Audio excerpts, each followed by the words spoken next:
Seconds to go and missed a penalty. Hamish McAlpine saved it. And I'd been on the bench that day myself. I was actually up in the stand. Derek Johnson and myself had been dropped. And we're sitting up the stand watching the game thinking, well, that's where season finished sort of thing. And then when he missed the penalty kick, all of a sudden it throws a new light on it. There was going to be a replay.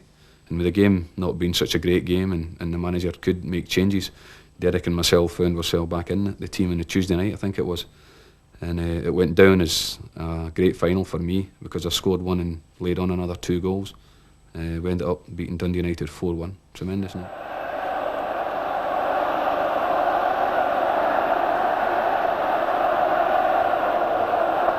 Derek Johnson's in, here's Cooper with a chance. And is it going in? It's a goal! Davy Cooper!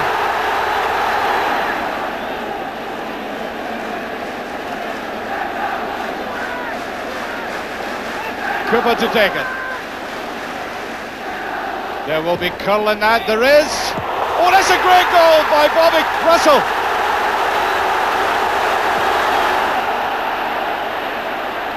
Neatly by Bannon. There's a shot on. Here's Dodds with a great chance. It's a goal. 2-1. United fight back. Here's Bet. Good run by Russell on the outside. Did well to get that in. Redford. Cooper. Nice ball by Cooper. Here's McDonald with a chance. He's done it. 3-1.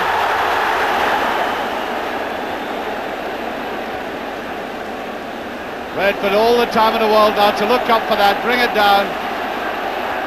That's to John McDonald. He's onside. There's McDonald. He's put it through and he scored.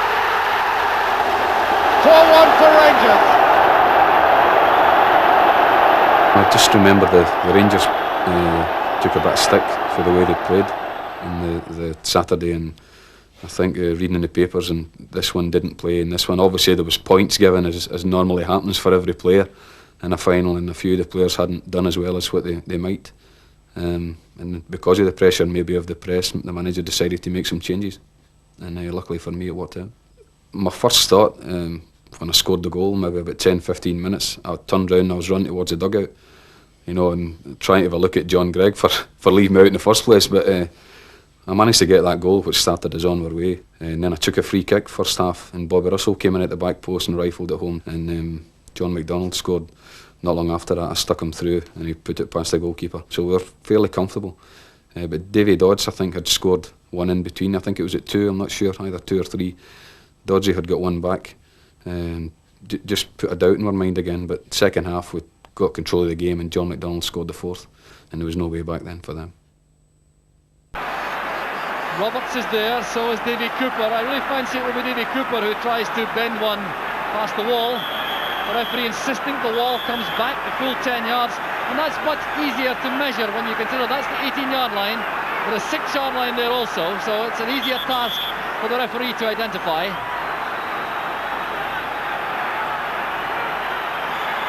Roberts is dictating things. That's brilliantly struck by Davy Cooper.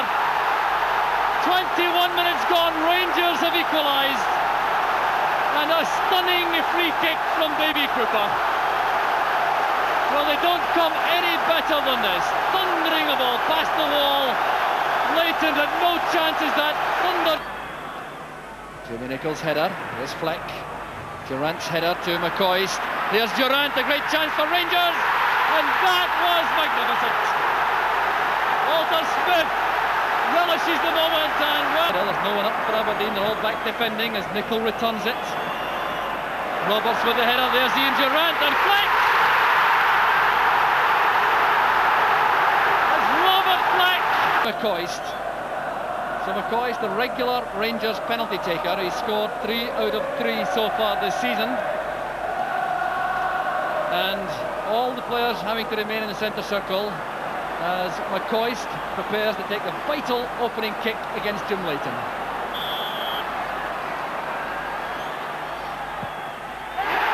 Well, McCoist continues his excellent penalty kick form, gives Rangers the lead. Crucial, of course, for the first one to go in for the side taking it. Jim Leighton guessed right but couldn't get across in time. So 1-0 it is to Rangers, and it'll be Jim Bett, who is the regular Aberdeen penalty taker, who will take the first one for them. He scored, remember, in the 9th minute of the match to make that his 4th successful penalty out of 4 this season. And Nicky Walker could become a major hero if he can stop enough of these penalties in front of his fans behind that goal. Jim Bett taking a long run up,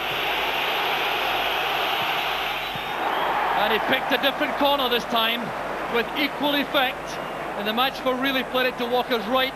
That's what Walker thought he would do again, but Bett deceived him. So 1 each it is, and Bett can now relax as far as his contribution to the whole affair is concerned, and it's Davy Cooper who goes next for Rangers. So another expert from the penalty spot. Remember the one he scored for Scotland against Wales in Cardiff to get Scotland on course to the World Cup. Here he goes again. Absolutely deadly. Acknowledges the Rangers fans, but he could put them on either side. This time he sends Leighton the wrong way. There's the scoreline, but that's with Aberdeen with a penalty kick in hand, and it'll be taken by Peter Nicholas. Experienced player showing the way for Aberdeen at the moment. Peter Nicholas has scored 3 times this season for Aberdeen, and another crucial moment for him.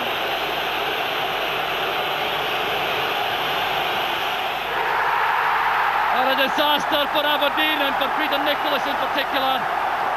The shot clipping the top of the bar and going over. And here's the penalty kick, which may well give the cup to Rangers. Skidding off the top of the bar, Nicholas dejected as he walks back to join his teammates. And it's Robert Fleck now. Rangers have the advantage. 1 miss from Aberdeen. Robert Fleck again, who has scored from the penalty spot for Rangers before.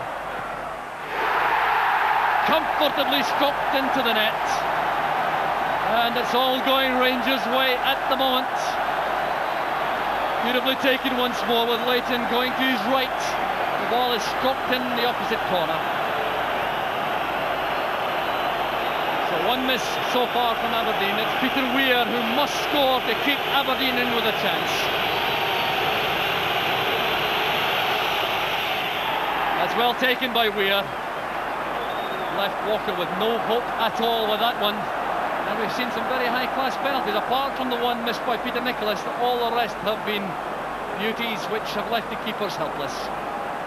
And now Trevor Francis, the 4th kicker for Rangers. Now Jim Leighton has to conjure up a save to get Aberdeen back on terms. There's Francis, a 2-step run-up. Or is he going to replace the ball on the spot? Well, this can't do his nerves any good at all, even with his experience.